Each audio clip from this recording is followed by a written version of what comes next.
Alright mga tuyos, ito yung isa sa magandang part ng Halsema.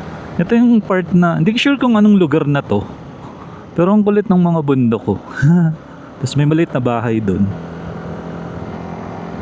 Ganda rin ng view dito eh. Ayun oh, tingnan mo. Oh, di ba? Kulit oh.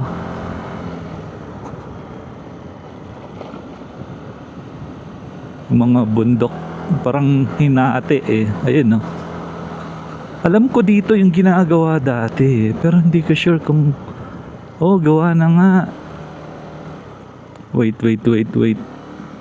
So ito yung ginagawa nila dati.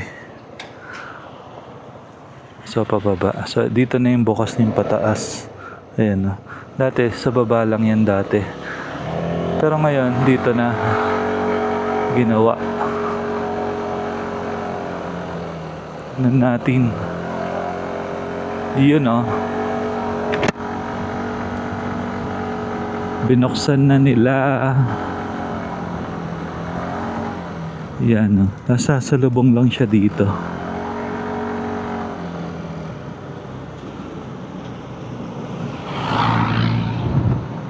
Ayun lang.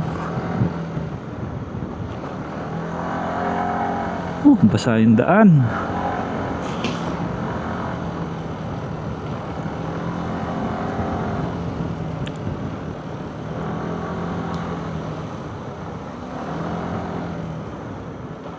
Aray.